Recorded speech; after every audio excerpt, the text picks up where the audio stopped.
Hello, hello, hello, everybody. This is Candice Fuego. Bienvenue au Pearls de Candice Fuego Show.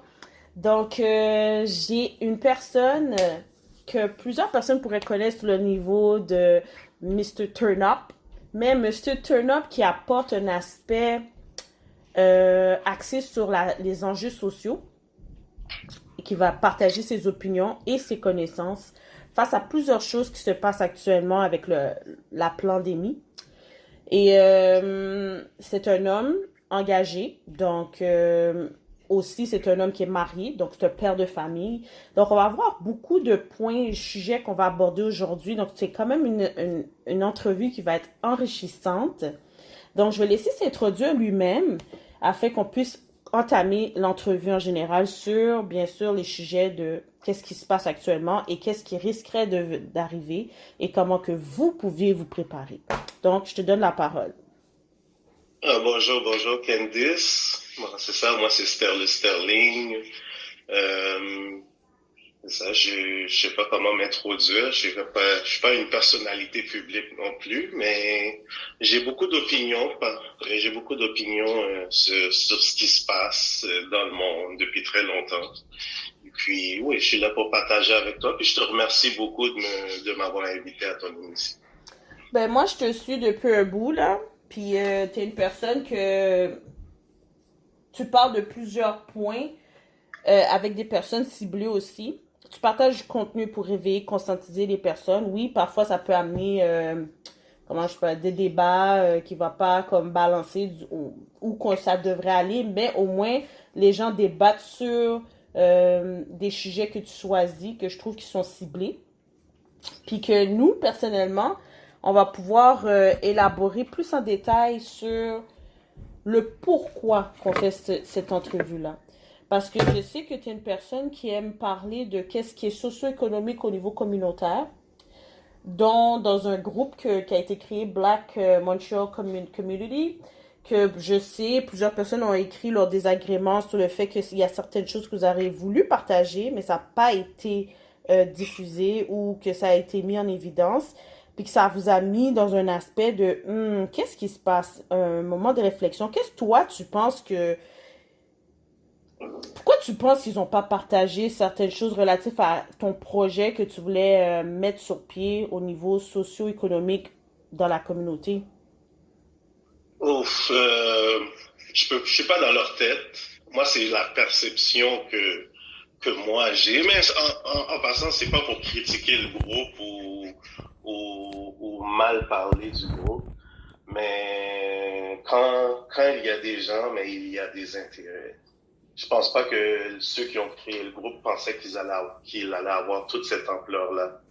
Et puis, Hmm. les décisions qu'ils ont prises, mais c'est des décisions qu'ils pensent être bonnes pour l'intérêt de tous, mais on peut jamais satisfaire tout le monde.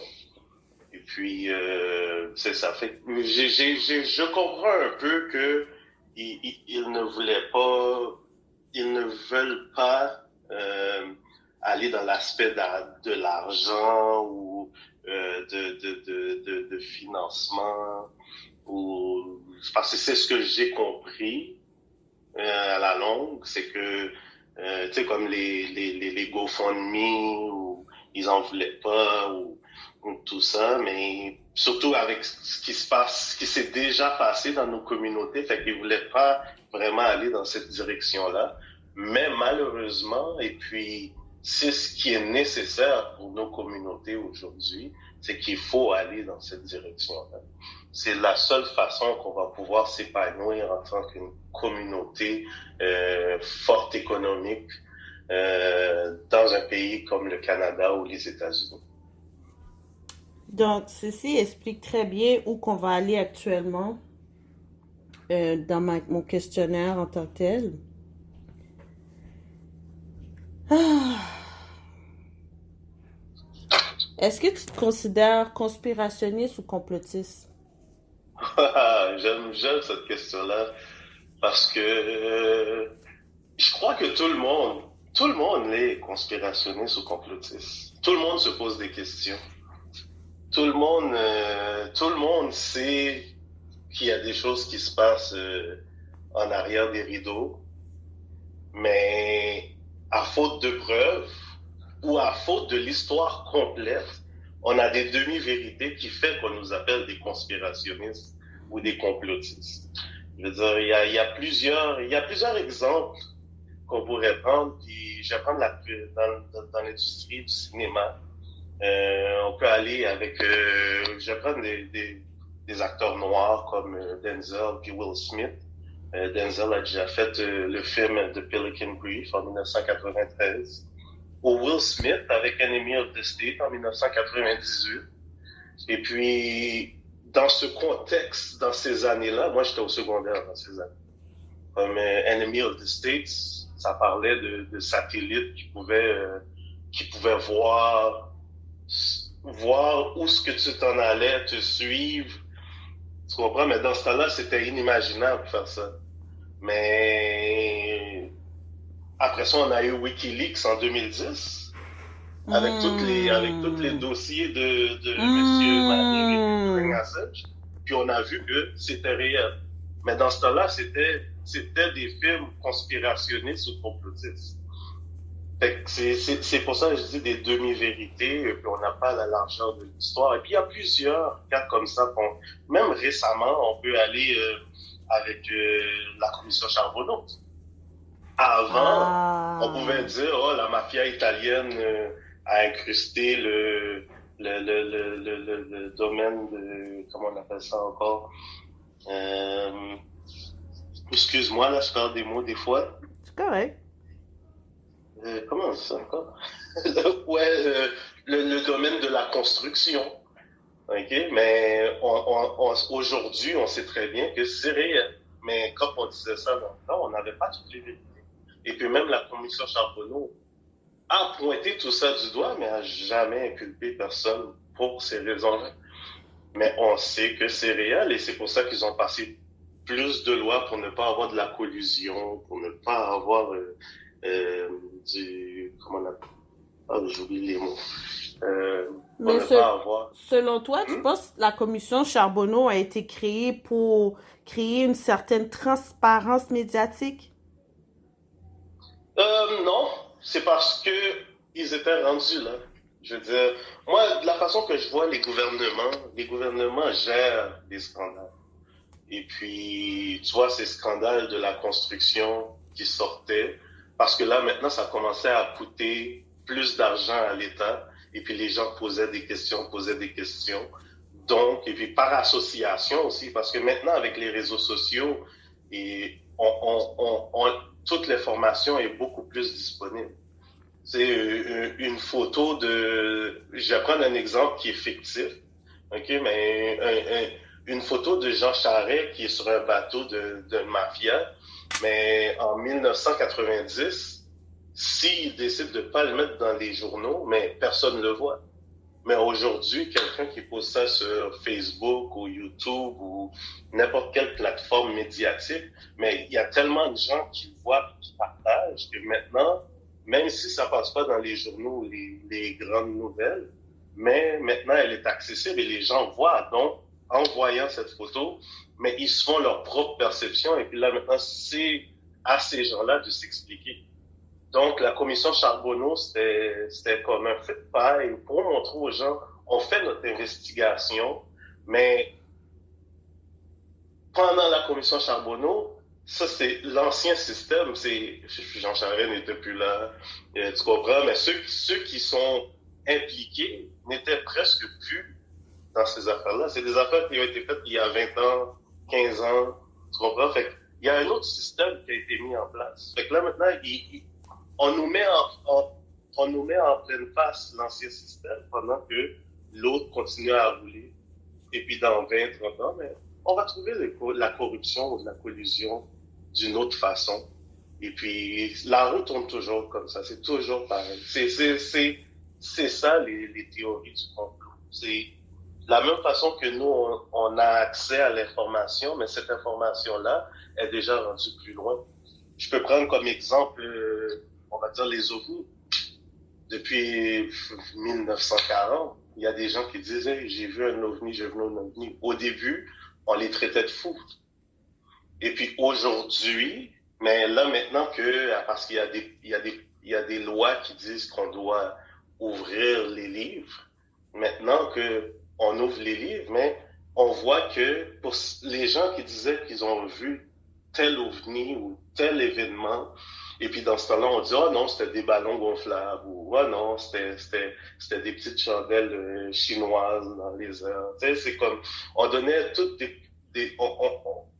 on forçait les gens à croire à une histoire, alors qu'aujourd'hui, quand on ouvre les livres, on voit qu'il y avait des dossiers là-dessus, et puis que c'était vraiment des ovnis. Ils n'avaient aucune idée. Puis c'est très récemment que les gouvernements ont commencé à dire aux gens que oui, c'est vrai, il y en a. Puis on cherche, on veut savoir d'où ça provient. Et puis, c'est ça. Fait que, la théorie du complot, c'est pour ça que j'appelle ça une forme de demi-vérité. On n'a pas toutes les formations en main, mais elle est là. Et elle existe. Donc, ça serait une piste à la recherche pour ceux qui sont pas conformistes. Oui, bien sûr, c'est sûr et certain. Et puis, si les gens font des recherches, ils vont voir que les médias, la première fois que les médias ont commencé à utiliser la théorie du complot, c'est à l'assassinat de John F. Kennedy. C'est là qu'ils ont commencé à pousser cette narrative, la théorie du complot. Si vous allez écouter le speech de John F. Kennedy qui parle des sociétés secrètes, même ça, on va dire que c'était en 1961 et 63 qui parlait de ça. Aujourd'hui, en 2010, 2020, on parle encore de ça. Tu sais, aujourd'hui, lui, il n'avait pas nommé, mais aujourd'hui, il y a plusieurs noms qu'on nomme ces groupes-là pour dire que, regarde, c'est ça qu'ils font. Mais ce président-là l'a dit, et puis c'était un président. Pour moi, c'était le premier complotiste, tu comprends? C'était le premier à emmener tout ça sur la place publique, et puis malheureusement, on sait qu'est-ce qui est arrivé. Donc, est-ce que tu peux confirmer qu'on vit dans un monde, il faut pas dire la vérité, c'est pas toute vérité qui est bonne à être dite, sinon on assassine les gens, ou ils deviennent disparus, ou Oui, soi-disant malades, puis ils meurent là, à l'hôpital, là, tu sais, genre. Oui, ça se passe depuis très, très, très longtemps. Ça, je veux dire, si on n'accepte pas ce fait-là, c'est parce qu'on fait l'autruche. Je veux dire, il y a plusieurs cas réels dans le monde que ça a été prouvé et que on les a censurés. Regarde aujourd'hui. Aujourd'hui, il y a plusieurs choses qui ont été dites comme moi, ça fait longtemps que je l'appelais Tibil parce que c'est par respect pour ton émission, ok? Quand je dis Tibil, on sait déjà à qui qu'on fait référence, mais c'est parce que présentement, il y a une campagne de censure. Dès que tu nommes son nom, ils vont aller fouiller pour voir s'il y a quelque chose, et puis après ça, ils vont dire, oh non, on coupe ça, puis ils vont censurer, tu ne trouveras pas. Il y a des choses que Tibil disait, et puis avec son bon ami Stephen Hawkins, qui est mort, celui qui était sur la chaise roulante, il parlait des populations, qu'il y avait trop de populations, qu'il y avait trop de personnes sur cette planète. Je veux dire, il parlait de tout ce qu'on avance par rapport à comment on traite la population. Non, et même la population mondiale. Ça, c'est une conception que j'ai, moi. Nous, on a été esclaves. OK? Mais aujourd'hui, toute la population en général, on est esclaves économiquement. Et puis, on le voit pas. Mais on est tous rendus esclaves à leur système. Et tout ce qui se passe présentement, c'est pour nous emmener petit à petit, encore plus dans cet esclavage moderne. Mais bon. Mais oui, c'est un fait que il y a plusieurs choses qui se passent, comme la censure, les assassinats, et puis personne n'en parle. Personne n'en parle parce qu'ils ont peur.